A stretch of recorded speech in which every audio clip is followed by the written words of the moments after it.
आज আমি সদানন্দময়ী মায়ের মন্দির দেখতে দেখাতে তোমাদের জানাবো প্রণাম কাকে বলে, প্রণাম কত প্রকার, পুরুষ ও নারীর প্রণাম বিধি, বিগ্রহের সম্মুখে ফিরে প্রণাম করা যায় কি? ভিডিওটি তোমরা সম্পূর্ণ দেখতে থেকো। শাস্ত্র অনুযায়ী প্রণাম করার বিধি 4 প্রকার: সাষ্টাঙ্গ প্রণাম, পঞ্চাঙ্গ প্রণাম, কায়িক প্রণাম, বাচিক প্রণাম। অষ্টাঙ্গ ও পঞ্চাঙ্গ প্রণামী দেব পুজোয় প্রশস্ত। পূজান্তে এইরূপ প্রণাম করিতে হয়: পূজাকালে আসন প্রবিষ্ট পূজক করজোড়ে প্রণাম করবে। অষ্টাঙ্গ প্রণাম: পদ্মদ্বয়, হস্তদ্বয়, জানুদ্বয়, বক্ষ, মস্তক, চক্ষু, বাক্য ও মন, এই অষ্ট অঙ্গ দ্বারা প্রণামকে অষ্টাঙ্গ প্রণাম বলে। মহাকাল সংহিতাতে মাথা, নাক, 2 হাত, বক্ষ, উদর ও 2টি পা যখন পৃথিবী স্পর্শ করে তখন তাকে দণ্ড প্রণাম বলা হয়। এই 8 প্রকার অঙ্গ দ্বারা দণ্ডবৎ লাঠিকে দাঁড় করিয়ে ছেড়ে দিলে যেমনভাবে পড়ে যায়, অর্থাৎ পূর্ণ সমর্পণ, প্রণতি নিবেদন করাকে সাষ্টাঙ্গে প্রণাম বলা হয়।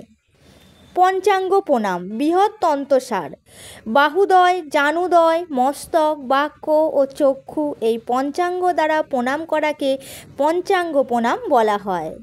কালিকা পুরাণ মতে কায়িক প্রণাম জানুদয় এবং মস্তক দ্বারা পৃথিবী স্পর্শ করিয়া যে নমস্কার করা হয় তাহা উত্তম কায়িক প্রণাম।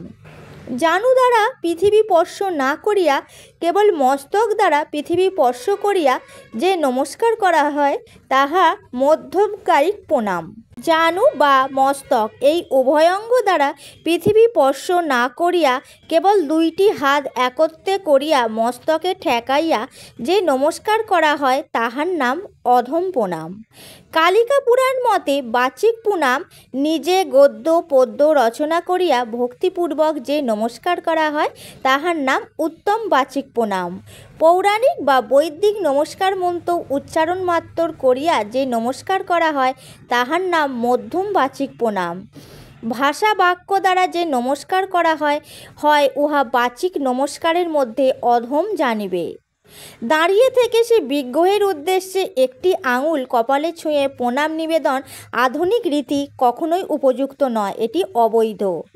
কোথায় প্রণাম করতে নেই? ভগবত বিগ্রহের সম্মুখে, সামনাসামনি, ফিরে, বিগ্রহের পেছনে বা খুব কাছে। নানান দেবদেবীর প্রণাম: দেবীর প্রণামাদির পদ্ধতি একসূত্রে গঠিত নয়, নানা শাস্ত্রে তার রূপরেখা বর্ণনা করা হয়েছে। পুরোহিত দর্পণে শ্রী বিষ্ণুকে নিজের বামে রেখে, দেবী শক্তি বিষয়ক ও শঙ্করকে নিজের দক্ষিণে এবং গুরুদেবকে নিজের অগ্রে মানে নিজের সামনে রেখে প্রণাম করতে হয়, অন্যথায় এটি হবে নিষ্ফল। এইরূপ প্রণামে কোনো পুণ্য সঞ্চয় হয় না।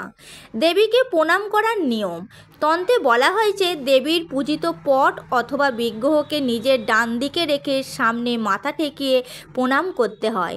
এইরূপ প্রণাম করলে তাহলে এটি শাস্ত্রনমোদিত বৈধ প্রণাম হিসাবে ধরা হবে। খালি মাটিতে মাথা ঠেকিয়ে প্রণাম করলে তিনি কুপিত হন ও শাপ দেন।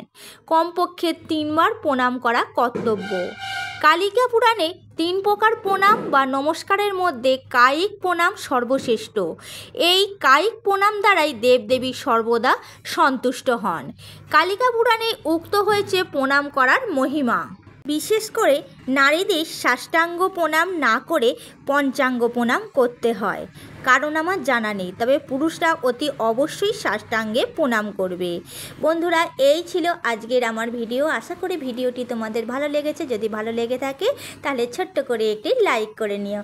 আর আমার সদানন্দময়ী মাকে তোমরা দর্শন করো। তোমরা সকলে ভালো থেকো, সুস্থ থেকো, মায়ের কাছে এই কামনাই করি। জয় জয় মা সদানন্দময়ী মায়ের জয়।